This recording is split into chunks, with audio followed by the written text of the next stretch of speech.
Hi friends, never miss an update. Please subscribe to our channel and hit that bell icon. Hi viewers, ఈరోజు జొన్న దోశలు ఎలా చేసుకోవాలో ఈ వీడియోలో చూద్దాం. జొన్న రొట్టెలు తినని వాళ్ళు కూడా ఈ దోశలు వేసుకొని తినవచ్చు.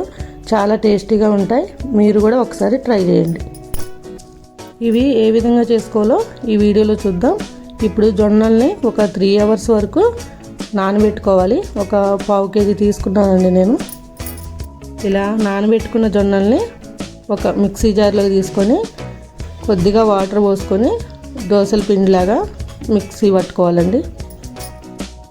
జొన్న రొట్టెలు తినని వాళ్ళు ఇలా ఆల్టర్నేట్గా జొన్న దోశలు చేసుకొని తింటే చాలా బాగుంటాయండి. చాలా హెల్దీ కూడా. ఈ విధంగా మిక్సీ పట్టుకొని పక్కన పెట్టుకోవాలండి. జొన్నల్ని పావు కేజీ తీసుకున్నాను కాబట్టి దీనిలో ఒక హాఫ్ కప్పు గోధుమ పిండిని యాడ్ చేసుకుంటానండి. ఇలా చేసుకోవటం వల్ల దోశలు చాలా టేస్టీగా ఉంటాయి. ఒక హాఫ్ కప్ అయితే సరిపోతుందండి పావు కేజీకి. ఇలా రెడీ చేసుకోవాలి. బాగా కలుపుకోవాలి.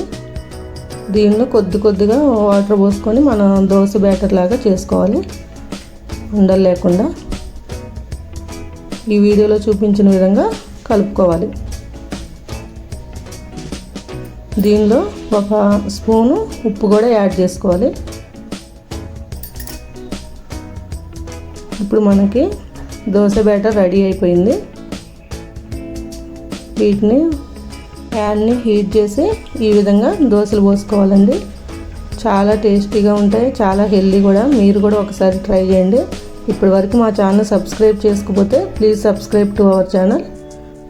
ఒక 2 స్పూన్లు ఆయిల్ కూడా వేసుకోవాలి.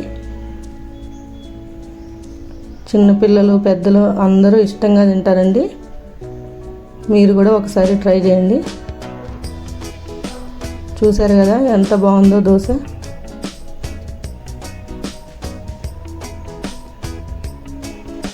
దోశ రెడీ అయిపోయిందండి.